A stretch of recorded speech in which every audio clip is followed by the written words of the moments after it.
Hey, hi everyone. Welcome to your show, E-Coffee with Experts. My name is Ranmay, and today we have Ben Fisher with us, who is the founder at Steady Demand. Welcome, Ben, to our show. Hey, Remney.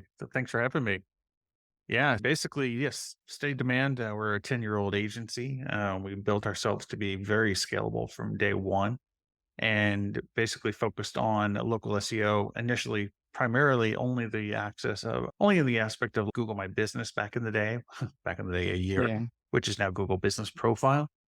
And our team is comprised basically of GBP product experts, which I can get into later and tell you a little bit about what that's about, and also SEOs, as well as professional journalists and writers from the United States. And we offer local SEO services, of course, with a heavy emphasis on GPP. absolutely. Ben, with over 30 years of experience in online marketing, you have seen enough summers and winters and enough Google algorithm updates as well. So, how have these changes impacted the way businesses approach local marketing in particular? And what key lessons have you learned, or you probably want the audience to understand? So it's a loaded question. And fundamentals of SEO haven't changed much in the last 30 years, believe it or not. The biggest change that we might have is what's coming right now with the search generative experience. That might put things on its edge a little bit. Maybe. There's a big maybe to that. Nobody knows where it's going at the moment. When you started back in the earlier days of 1994, 96, a couple of years before Google actually even came onto the scene, really, it was about building good content, and it was about getting links from places that were going to send you visitors, not SEO juice, visitors that might convert into sales. And so you had content and you had links, right? What do we do today? Today, we still build content. We still get links. Those things are very true. While there's over 250 different signals that Google looks at, and maybe about 30 of those signals are local type of signals, but it just really hasn't changed that much. How we as marketers approach SEO and marketing, that has changed drastically. Of course, every time an algorithm update comes out, somebody tries to figure out how they're going to go ahead and scam the system and beat Google at their own game. Then you've got the marketers who try to sell whatever they can sell, and they look at something and they'll say, "Oh yeah, EXIF data or geotagging images going to work great for local SEO." No, it doesn't work great for local SEO. It works great for your monthly budget. That's about it. So anyway, I guess that's the thing, is that there also has to be an understanding of the difference between the organic algorithm and the local algorithm. And the way that I like to explain that is that you've got your organic algorithm. This is the core of your activity, basically, I should say, right? And this is Mhm. comprised, again, of up to over 250 different signals. And then what you have is you have a local algorithm, which is on top of the organic algorithm. And that local algorithm is impacted by anything that you do on the organic side, but organic is not going to be impacted by local. So it's not a two-way Sure. system. Like when we were talking in the green room about the importance of links, and is that anything that you do from the organic side is going to basically improve your local side. Although Yeah. the conundrum with Google is that something can rank locally without having any organic presence. That's true too, by the way. So just a little bit of a bump. Yeah. How does that answer your question there, buddy? And you yourself are a Moz local ranking factor contributor, and you're featured as author on various prominent platforms. It would be great if you could shed some more light on the most critical ranking factors for local businesses in today's SEO landscape. Sure.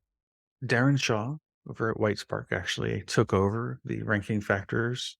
Gosh, I want to say that was probably 3 years ago, something like that, and has about 30 people from the industry that contribute to that. So it's a great opinion piece as far as what the ranking factors are. When it comes to local SEO, you have to split them into organic and local. So we look primarily at the GBP side of things, the Google Business Profile. And that is because when it comes to GBP, there's only maybe about 4 levers that you can pull that are going to help you from a local SEO standpoint. That is going to be the name of the business, the categories and subcategories of the business, Reviews, to an extent, 10 reviews, 100 reviews, those are the major bumps. Anything below or in between or above that is gravy, more of a conversion factor. Keywords and reviews and responses and things like that don't help, by the way. Just don't do it. It's silly. Don't put keywords in anything except for one area, and that's going to be in the business name. I'm sorry, two, the business name, and then the services area of your GVP. Those can impact ranking. The custom services and also the services that are suggested by Google, accepting those, and you can actually get a ranking bump within 72 hours and it stays. If you remove it, it goes away. It's actually interesting. It's one of the things that you can really play with. And then the URL that you are linking to as a website URL, that's also going to impact your ranking as well. From the organic side, so that's ranking in the 3-pack, that's ranking in maps, right? So that's one side of the equation. That's a different type of intent. That's a I am looking for something near me type of intent usually, or where near where I'm going to be. The organic side, that's going to be down to the blue links, right? So that's your standard organic search. When it comes to that, local intent can still be met, and that can be met with service pages, service area pages are usually the ones that you want to show up here, because if I'm looking for, say, a personal injury lawyer in San Diego, then that page better be titled personal injury lawyer in San Diego, accident lawyer, blah, blah, blah. And then, so if that comes up in local search, that means it's on more in an informational versus transactional state. And that's what I want, is I want information. So it's going to be searching out a query about something. And then, so if you have a blog post or if you have a FAQ embedded in your pages, whatever the case may be, that's where it's going to show up in the organic search. Again, when I'm in an informational stage, not a transactional stage. And then we also spoke about citation quite briefly before we got onto this. So Yeah. citation building is a key aspect of local SEO. I would like to understand what are some of the common mistakes businesses make while building those citations, and what is your advice to those businesses? So let's start out with some pretty good quote unquote facts. And that is that citations are not as important to SEO as you think. Mhm. They used to be about 10 years ago. They were extremely important. Google pushed consistency a lot. However, what we've noticed is over the years, and this is shown in the local ranking factor survey, by the way, if you look at the chart, it'll show how people feel about citations. It's gone down year after year. As a matter of fact, last year, the previous year actually, was the worst that people in the industry saw citations. It was like literally like a 2% effect, I think. That has gone up a little bit based on some testing, but not a huge amount. So while citations are important from an SEO perspective, local SEO perspective, as a structured citation, the fact of the matter is that Google and the other search engines are very smart about understanding unstructured citations. For instance, your name being on a blog post, but not being linked to your website, as they are with structured citations. Now, what I normally suggest is take care of the big ones first. Facebook, Yelp, things like that, where your customers are Mhm. going to be. If you're a lawyer, you want to be in Avo, of course. Yeah. What I have found out is that local directories, from a local standpoint, are going to influence your local rankings to a point. It's a good way of getting links, is number one, right? But is it going to move the needle? Not a huge amount. Now, if you get a good Chamber of Commerce link or an EDU link or a link from somebody, a bakery in San Diego, whatever the case may be, yeah, that's good. It's local and it's irrelevant. So it's going to help you from that perspective. The biggest mistake that people make is when they allow a source like Moz or Yext to become the source of truth for your Google business profile. Why is this a problem? The platforms want you to be for them to be the source of truth, and that way you are hooked on their service. You have no reason to leave their service, and more than likely, if it's somebody like Yext, they could also, as soon as you stop, you don't own your profiles. So therefore, your profiles can go away very good over the course of about a year. because guess what? Yext is no longer paying them to keep you in their directories.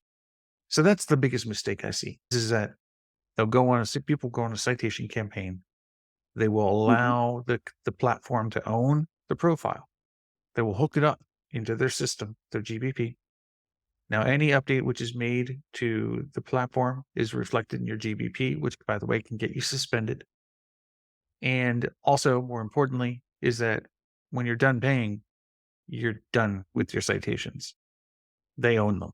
So they go away, which means you have to pay for them again and do them again, which can cause duplicates, which can cause all sorts of problems. Yeah, I would say that's the biggest issue. All right, great. And then talk us through your expertise about review management and response. And then what are the best practices that businesses should follow for reputation management or for reviews for that matter? Sure. So when it comes to reviews, I say respond to all the reviews. You want to respond to your positive Yeah. reviews, you want to respond to your negative reviews, even you want to respond to those pesky, no only rating reviews, right? And I say pesky because I even hear it from my team when we respond to reviews. Mhm. Sometimes they get a little bit irritated. They have to respond to a 5-star no content review because we enforce unique content. And so how many times different ways can you write thank you? It just so Mhm. happens when you expand it out to 60 characters, you can say thank you in a lot of different ways. Mhm. So that's the first thing I would recommend is that you put a mandate on your staff, on yourself to when you Mhm. respond to a review, at least at the minimum, you're replying with 60 characters. That'll force you to go ahead and Mhm. actually respond to a review in a thoughtful way. Number two, we already said this, but I'll say respond again to all reviews equally. You want to respond to your negative reviews first. Okay. True. Because again, it doesn't care. You may turn around that person's experience, by the way. And I'll get to that in a second with how to review, how to respond. But Mm. the thing is that if I'm coming and think of it like a line. You just had user A come in, they had a bad experience, they left. Okay. But I can't hear what they said. All I see is they're an angry customer.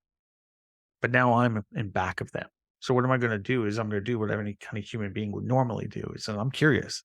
Okay, negative review. Wow, left 5 minutes ago. I'm going to read that 5 days ago. Whatever. It was the last review or last our series of reviews. And then one of them is negative. I'm going to read that because I want to see how you're handling that response.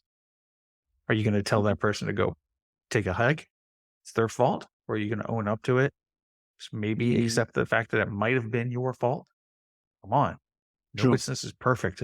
Everybody has a bad Yeah. day. And are you going to learn from that? And are you going to offer some type of way of making up for it? Because it doesn't matter whether it's true or not, by the way. What matters Mhm. is the perceived intent or the perceived experience. That's what matters. So you have to address that as if you're addressing it to me, not to that person. Because Mhm. what do you want me to see? And dwelling on negative reviews here, by the way, because like, I have so many questions about these. So yeah, so there's that. And again, we talked about this, but make your responses unique. I normally Yeah. won't encourage this, but if you have to, head to ChatGPT or something like that. Get some inspiration. And I'm guilty of this, by the way. I don't do it a lot, but I'm guilty of it. And I've experimented with it a lot. And that is you can make a very simple prompt. That prompt is act like a business owner, comma. I Mhm. want you to respond to a review from Ranmay Rath. Here is the contents of the review. It was a 5-star review. Write this in a human response. No humor. Be professional. Make this under 60 characters, period. Mhm. And then hit enter. It'll come back and it'll respond. It'll be under 60 characters. It'll be with a human tone. If you don't say "don't be funny," by the way, it'll be funny. So they, for some reason, local Yeah. see human tones as being funny, whatever. Okay, Seinfeld, great, you're a human. But anyway, that's a way you can get some inspiration for writing a review response if you get stuck. Mhm. And again, Ah, don't stick in keywords, please, please. yeah. Okay. No, I can completely relate to the fact when you said no business is perfect. Everyone will have a bad day someday or the other. It is more about owning up versus actually having all 5-star reviews. Let's say if you have a 3-star and you actually go back, respond, fix up whatever the issue was, Yeah. and then get a good review. Then probably me as a new consumer to your website or whatever to your, this thing shows up that even if this business is not perfect or goes through a rough day, they're going to come back and fix my issue. So I'm in good hands Yeah. versus having those just 5-star reviews without any experience mentioned there. I'm going to go to a 4.5 starter if I see that there have been experiences which are not really that great for consumers before me, but they've gone back and fixed that issue. And now the consumer is happy. So that Right. way I'm more sorted in terms of having any sort of transaction with that particular business. And hopefully they'll update their review, by the way. You can't Yeah. specifically ask for them to update their review. Mm-hmm. You can hint that it would be Yeah. nice Yeah. to let other users know about your new experience. Mm. With Google, there's a lot of rules when it comes to reviews. But basically, Right. there's 2 tenets to think about. And that is, again, no solicitation, right? Number 1, you Mm-hmm. can't give somebody something to leave a review, period. Full stop. If you have proof, report them. They'll get the reviews removed, which actually will affect their ranking, by the way, if you can get them down below a certain point. Anyway, that's a different story. No, Yeah. go You ahead. also mentioned about Chat GPT, which kind of brings us to our next topic, which is about with so much of extensive experience in online marketing in the digital space. Yeah. How do you see this AI and machine learning thing playing in the future of local SEO and digital marketing strategies overall for that matter? Good question. I was just on, a webinar with Bird Eye talking about this, speaking about AI a lot this year, actually. To back up, in 2013, Google released the Hummingbird algorithm, right? And this freaked everybody out. They didn't understand what the Hummingbird was really all about. At its core, Mm. Hummingbird was actually all about large language models, semantic search, and basically trying to derive meaning from either your search or from an entity. So basically, any semantic SEO rules applied. Mm-hmm. Problem is that there is hardly any semantic SEO people out there. You mentioned that you interviewed a good old friend of mine who's no longer with us, Bill Slawski. Bill Yeah. studied patents inside and out, but he was also a semantic SEO expert as well. And there's still not a lot of them out there. We understand meaning to a certain point, but not very far. Now you have to Mhm. become an expert in it. You don't have a choice.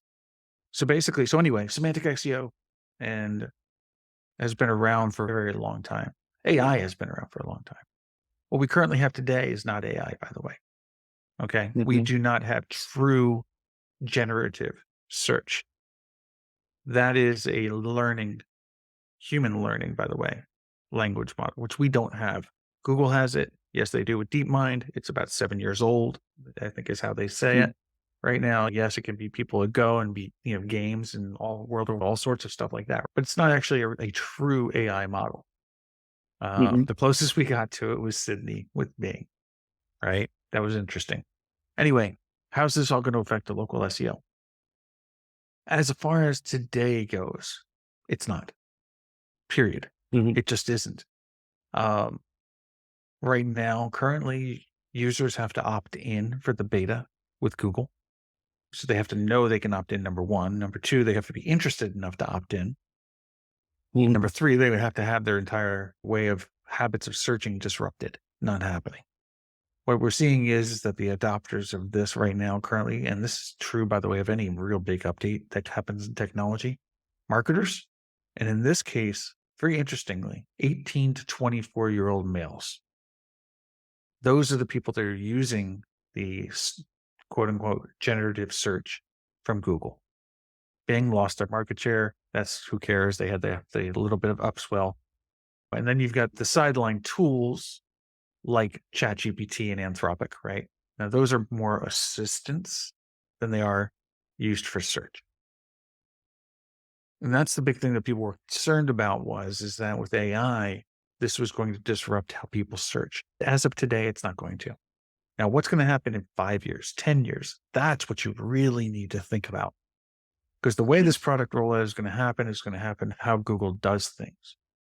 They're putting it out in a beta test right now. They're going to gather a ton of feedback. They still have their own roadmap, by the way. Okay. They're going to listen to your feedback, though. So give feedback. But the way that ultimately it's going to play out is they'll start doing slow rollouts to multiple countries. Like they just launched to India and Japan, I think it is. This just happened a couple weeks ago. So that means so now that it's hitting India, that's actually a good sign because India is a test bed for a lot of Google's tests. I don't know if you knew that or not, but they use India for very specific reasons.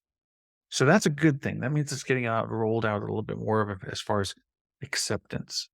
The problem is the way that Google does things. As we know, there's a Google graveyard, right? Lots of starts, lots of stops. Yeah. Generative AI the AI integration may end up there, by the way, because again, how they do things, which I'm about to get to. And that is that they usually will roll out the beta, then they'll do a rollout, slow rollout. They'll monitor what's going on. The problem is you have product managers who are very invested in this product. So what they'll do is they will position it in such a way to give them the numbers and the results they need to further promote that piece or that feature of the product. In this case, generative AI. When it gets rolled out, they're going to be looking at it like, oh yeah, success, even if nobody really uses it. It's probably going to be here to stay. How is it going to affect local? It's got a 5-pack, basically, is what there is, right? The 5-pack with the rate of views, ratings, and the citation sources, which, by the way, are not always accurate. So that's another big thing. They test it without there being a 5-pack. So currently things are just in flux. But I don't think it's going to affect local in the way you think it's going to affect local. Because there is no one answer when it comes to local. You can get one answer for how do I make a cake, a birthday cake with ice cream. Okay, great. No problem. You can lead me down that thought ladder. But when you're looking for a personal injury attorney out of San Diego, what are you going to do? Write a prompt? Personal injury lawyer out of San Diego that handles cases that deals with broken hips, where an accident was happened on the I-40, I-15. And by the way, they must have a review. You're not going to do that. You're just not going to. Yeah. Again, I don't think there's a problem today. 5 years? Yes. Do I think that as marketers and as agencies, we need to pay attention to it? Yes, absolutely. You pay attention to it or you die. Great, yeah, Ben. Finally, for aspiring digital marketers and SEO professionals, what advice would you give to those looking to build a successful career in this ever evolving field, considering the kind of experience that you have in this particular space? So the biggest thing I would recommend is this, and I know you have an audience that's pretty wide, right? You've got everything probably from your solopreneurs who are just starting an agency to, multi-location franchises and enterprises. At the end of the day, the answer is still the same, by the way.